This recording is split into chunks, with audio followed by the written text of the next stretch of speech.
devant la maison du carnaval de Nice. Dans ce hangar se trouvent tous les chars de ce carnaval. C'est pourquoi notre vidéo porte sur le carnaval de Nice. Tout d'abord, nous allons faire un retour en arrière en expliquant le début de ce carnaval. Il est beaucoup plus ancien que ce que l'on ne croit. Il apparaît au Moyen-Âge en 1924, quand le comte de Provence vient rendre visite à sa bonne ville de Nice.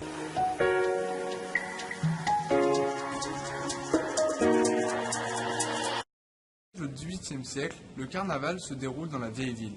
Il s'agissait surtout de bals, de mascarades. Le soir, on alignait quelques bougies pour permettre aux gens déguisés de danser dans les ruelles étroites. Puis, en 1830, au XIXe siècle, le carnaval change. Il descend sur le cours Saleya parce qu'à cette époque-là, arrive le roi de Piémont-Sardaigne, qui était le patron de Nice. Et en son honneur, on fait défiler des calèches et des gens déguisés. En 1860, arrive l'impératrice de Russie qui vient passer tout l'hiver à Nice avec tout son entourage et cela va complètement transformer le destin du carnaval de Nice. Il va devenir à la fois le carnaval niçois, mais aussi de l'élite de tous ces riches étrangers qui s'amusaient follement à ce carnaval et à faire des prestigieuses batailles de confettis. Il le faisait au cours Saleya, notamment autour de la place de la préfecture et du café littéraire. Et c'est de là que part le carnaval actuel avec son défilé de chars et de grosses têtes.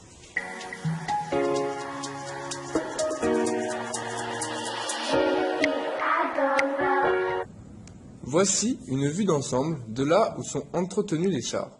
Le carnaval de Nice est l'un des plus grands événements en hiver de la Côte d'Azur. Il a commencé le 14 février et s'est terminé le 4 mars. Nous sommes le 21 mars, le carnaval s'est donc terminé il y a 2 semaines. Cette année, 18 chars gigantesques sur le thème de la gastronomie étaient à l'honneur. Une fois le carnaval fini, les carnavaliers démontent les chars. En face de nous, Coluche, un char gigantesque. Il est tellement grand qu'il est obligé de se pencher. Ce n'est pas le plus grand. Le plus impressionnant est en effet le roi. Cette année, il mesure 18 mètres de haut. Sur ces images, on voit seulement ses jambes, car il est trop grand. Ses jambes arrivent déjà au plafond. Pour la construction des chars, les carnavaliers commencent début octobre. Ils disposent d'un budget, décidé par la mairie, d'environ 32 à 35 000 euros par char et de 12 à 15 000 euros pour une troupe de grosses têtes. Ils travaillent 70 à 90 heures par semaine, alors qu'ils ne sont payés que 35 heures. La mairie leur fournit une plateforme vide, puis ils doivent tout monter eux-mêmes. Pour être un carnavalier, il faut être un passionné, car les 2/3 des heures qu'ils passent pour la construction des chars sont bénévoles. Ils travaillent 6 mois de l'année sur le carnaval, alors qu'ils ont un métier à côté.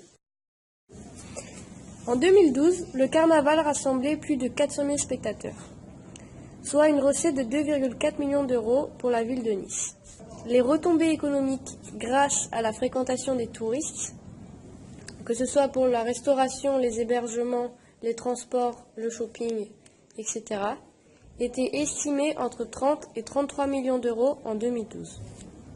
Nous aurions pu parler de la bataille des fleurs, mais contrairement aux corsos carnavalesques, nous n'y avons pas participé. Nous étions au cœur de ces corsos, car pour notre atelier projet, nous avons porté les grosses têtes. Celles-ci étaient l'abbé Pierre et Mère Teresa, comme on le voit sur ces photos. Pour finir, après 4 mois d'un travail acharné par les carnavaliers, voici le résultat auquel plus de 400 000 spectateurs ont participé.